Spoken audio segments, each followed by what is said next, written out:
तो welcome back दोस्तों। आज हम लोग बात करने वाले हैं आज हुई मंडे नाइट रॉ के बारे में। तो वीडियो स्टार्ट करने से पहले वीडियो को लाइक करें, चैनल को सब्सक्राइब करें और बेल आइकन दबाना ना भूलें। तो मंडे नाइट की शुरुआत हमें ब्रॉक लेसनर और ओबा फेमी के सेगमेंट से देखने को मिलती है, जहां पर ओबा फेमी डब्ल्यूडब्ल्यूई की रिंग के अंदर आते हैं और ओबा फेमी अपना वेट चेक करवाते हैं और उनका वेट 302 पाउंड के आसपास निकल के आता है। तो डब्ल्यूडब्ल्यूई रिंग के अंदर एडम पियर्स और सिक्योरिटी गार्ड भी खड़े होते हैं। इसके बाद हमें ब्रॉक लेसनर की एंट्री देखने को मिलती है और ब्रॉक लेसनर जैसे ही वहां पर आते हैं वो स्टील केज पे ताला लगा देते हैं। उसके बाद ब्रॉक लेसनर रिंग के चारों तरफ घूमने लगते हैं, जैसे वो हर बार की तरह घूमते हैं पॉल हेमन के साथ। तो ब्रॉक लेसनर डब्ल्यूडब्ल्यूई की रिंग के अंदर नहीं जाते, वो बाहर से बाहर बैक स्टेज की ओर चले जाते हैं और पॉल हेमन उसी टाइम अनाउंस कर देते हैं कि ब्रॉक लेसनर का वेट 303 पाउंड है। तो इस बात से ओबा फेमी काफ़ी ज़्यादा फ्रस्ट्रेट हो जाते हैं और वो डब्ल्यूडब्ल्यूई रिंग के अंदर जितने भी सिक्योरिटी गार्ड होते हैं उन पर अटैक कर देते हैं और इसी तरह इस सेगमेंट का एंड हो जाता है मंडे नाइट रॉ के अंदर। इसके बाद हमें रोमन रेंस की एंट्री देखने को मिलती है बैक स्टेज, जहाँ पर वो एक लंबी गाड़ी से आते हैं और उनके साथ जेकब फाटू होते हैं और उनको रिसीव करने के लिए जिमी और जे उसो पहुंचते हैं वहाँ पर। और रोमन रेंस जिमी और जे उसो से हाथ मिलाते हैं और फिर एरिना की तरफ बढ़ने लगते हैं। इसके बाद हमें विजन टीम की एंट्री देखने को मिलती है, जहाँ पर लोगन पॉल, ऑस्टिन थ्योरी और ब्रॉन ब्रेकर एक साथ आते हुए दिखाई देते हैं डब्ल्यूडब्ल्यूई की रिंग के अंदर, क्योंकि आज के दिन हमें मंडे नाइट रॉ में विजन टीम और अल्फा एकेडमी के बीच में मैच देखने को मिलने वाला था, वो भी टैग टीम चैंपियनशिप के लिए। इसके बाद हमें अल्फा एकेडमी की टीम की एंट्री देखने को मिलती है और वो डब्ल्यूडब्ल्यूई रिंग के अंदर आते हैं और फिर हमें विजन टीम और अल्फा एकेडमी की टीम के बीच मैच देखने को मिलता है। और इस मैच में हमें विजन टीम की डोमिनेंस देखने को मिलती है, लेकिन थोड़ा बहुत कमबैक करते हैं तो ओटिस करते हैं, लेकिन उनका कमबैक कोई फायदा नहीं होता है और इस मैच में हमें आसानी से विजन टीम की जीत देखने को मिलती है। विजन टीम मैच जीतने के बाद भी अल्फा एकेडमी पे अटैक कर देती है और ओटिस सबसे ज़्यादा मार खाते हैं इस सेगमेंट के अंदर।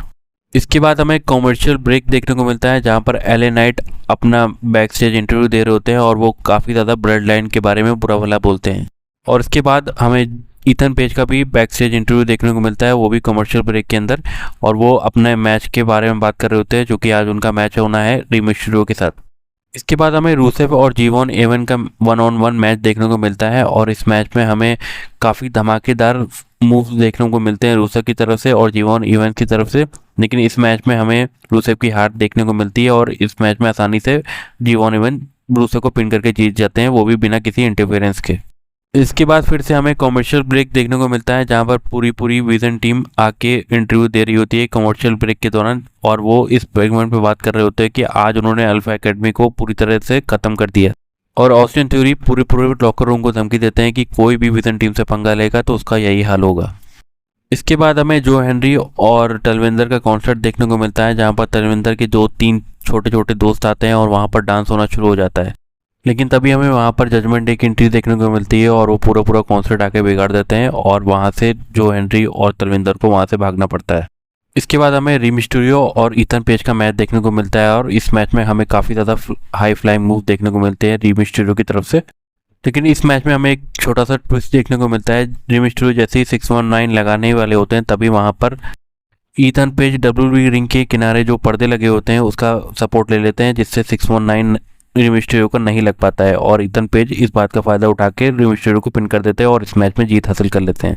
इसके बाद हमें जिमी और जे उसो का सेगमेंट देखने को मिलता है, जहां पर वो डब्ल्यूडब्ल्यूई रिंग के अंदर आते हैं और वो अपना प्रोमो देना स्टार्ट करते हैं, लेकिन तभी वहां पर हमें इंटरफेरेंस देखने को मिलती है सोलो सिकोआ की।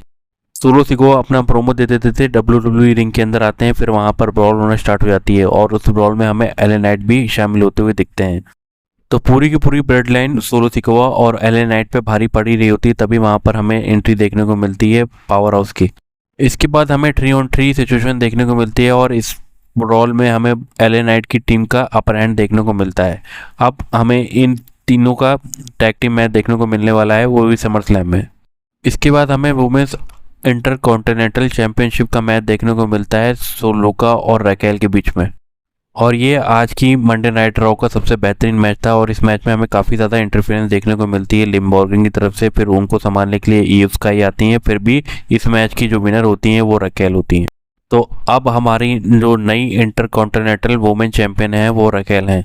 इसके बाद हमें मेन इवेंट देखने को मिलता है, जहाँ पर रोमन रेंस अपनी एंट्रेंस करते हैं और वो डब्ल्यूडब्ल्यूई रिंग के अंदर आते हैं और अपना प्रोमो देना स्टार्ट करते हैं और वो सीधा बोलते हैं डब्ल्यूडब्ल्यूई क्राउड को कि एक्नॉलेज मी। इसके बाद हमें सेथ रॉलिंस की एंट्री देखने को मिलती है और सेथ रॉलिंस डब्ल्यूडब्ल्यूई रिंग के अंदर आते हैं और वो रोमन रेंस को चढ़ाने के लिए डब्ल्यूडब्ल्यूई क्राउड को कहते हैं कि एक्नॉलेज मी। तो रोमन रेंस उसके बाद सेथ रॉलिंस को एज़ोल बोल देते हैं। इसके बाद सेथ रॉलिंस अपना प्रोमो देना स्टार्ट करते हैं और वो रोमन रेंस से कहते हैं कि तुम समर स्लैम में अपनी पूरी फैमिली लेके आ जाना, फिर भी मैं तुम्हें हरा दूंगा और मैं तुमसे सारी चीज़ें तुमसे छीन लूँगा, तुम्हारी फैमिली, तुम्हारी चैंपियनशिप। और वो उनकी फैमिली के बारे में भी उल्टा सीधा बोलते हैं, जिससे कि रोमन रेंस काफ़ी ज़्यादा फ्रस्ट्रेट हो जाते हैं और वो सीधा सीधा अटैक कर देते हैं सेथ रॉलिंस के ऊपर। और इसके बाद रोमन रेंस का हमें सुपरमैन पंच देखने को मिलता है सेथ रॉलिंस के ऊपर, और उसके बाद रोमन रेंस एक तगड़ा स्पीयर भी लगाते हैं सेथ रॉलिंस के ऊपर। इसके बाद भी रोमन रेंस शांत नहीं होते हैं और वो डब्ल्यूडब्ल्यूई रिंग के बाहर जाते हैं और चेयर से अटैक करने के लिए चेयर डब्ल्यूडब्ल्यूई रिंग के अंदर लेके आते हैं। तभी वहाँ सेथ रॉलिंस उठते हैं और उनको पेडिग्री लगा देते हैं। इसके बाद सेथ रॉलिंस अपना फाइनल मूव स्टॉम्प लगाते हैं और रोमन रेंस वहीं पर बेहोश हो जाते हैं और आज की मंडे नाइट रॉ यहीं पर एंड हो जाती है। तो दोस्तों आज की वीडियो यहीं तक थी। वीडियो को लाइक करें, चैनल को सब्सक्राइब करें और बेल आइकन दबाना ना भूलें। Thank you.